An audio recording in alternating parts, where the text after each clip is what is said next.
Alright, now we have to look at the information from point C. And so I'm going to go ahead and label all the information I know from point C. We have a roller connection, and so this is going to be supported in one direction. This is RCY. The reaction force at C in the Y direction, and it's 70 pounds. This is member AC. Remember, we already calculated that. It was 30 pounds.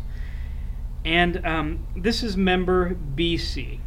This is the member we're going to be calculating now, member BC. So I'll go ahead and label that. We're going to need to figure out BC in the Y direction. So I'll go ahead and draw my right triangle up for that. And I'm going to label this member BC in the Y direction. Then I'll draw this one over. And this is going to be member BC in the X direction.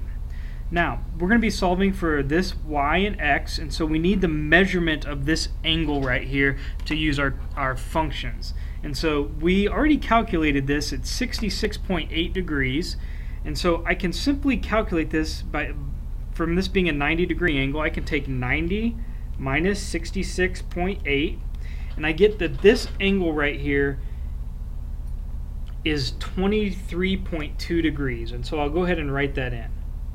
23.2 degrees. All right.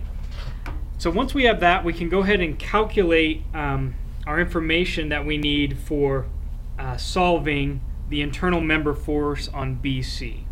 So the first thing we're going to do is we're going to calculate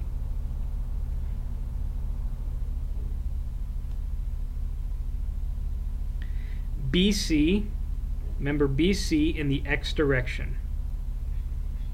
All right, to do that, we're going to use the sine function. So the sine of angle theta is equal to the opposite over the hypotenuse.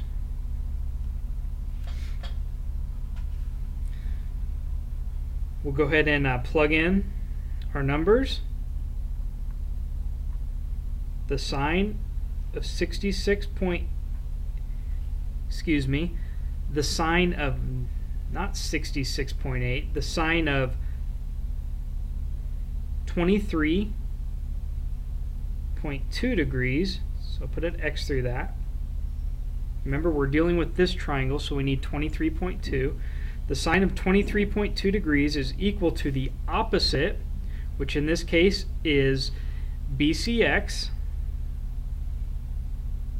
BC in the X direction, over the hypotenuse, which is BC. All right. We can then do our algebra to solve for BCX. So BCX is going to be equal to the sine of 23.2 degrees times BC. All right. And so that is BCX. The next thing we'll need to calculate is BCY. So I'm going to say we're going to calculate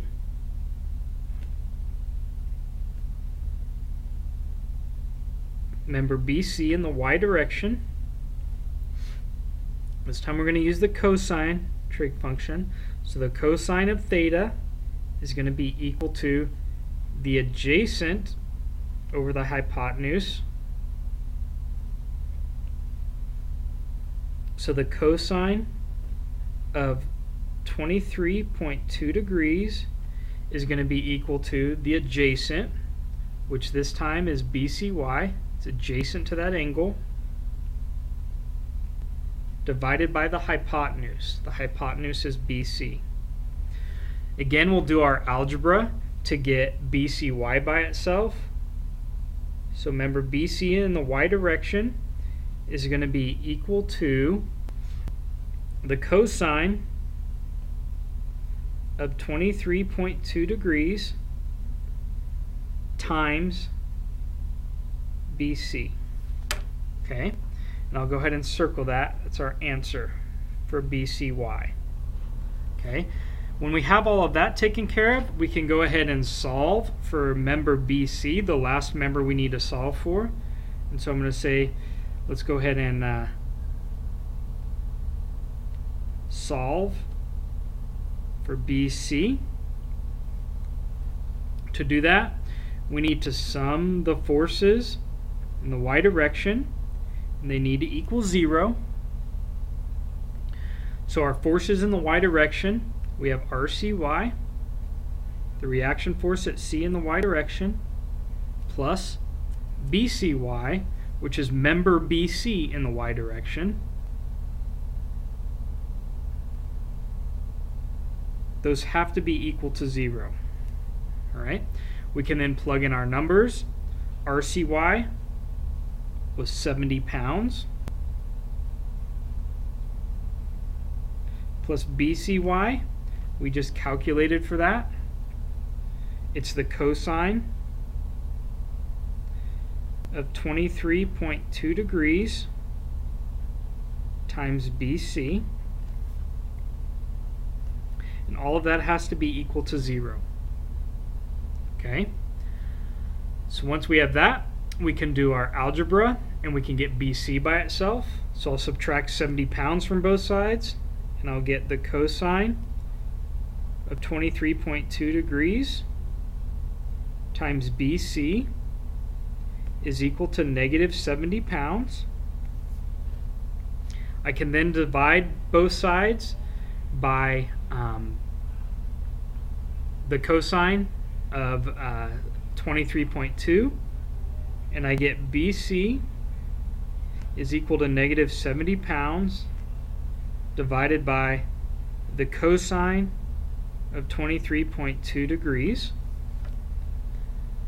I then can get my calculator out and I can say 70 pounds negative divided by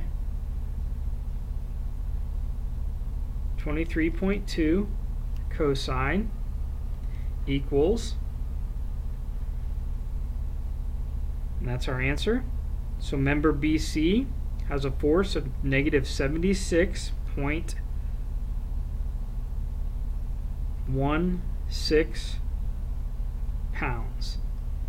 Remember that negative in front means the member's in compression, and so I'll go ahead and put the arrows facing each other. They're in compression, and I'll go ahead and write in it's a compression force of 76.16 pounds. Alright, so we've solved for all the internal member forces now of our truss.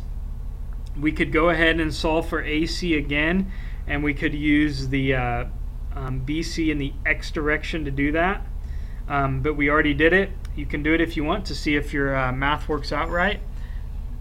But we've completely solved now for all of our reaction forces and our internal member forces for our truss.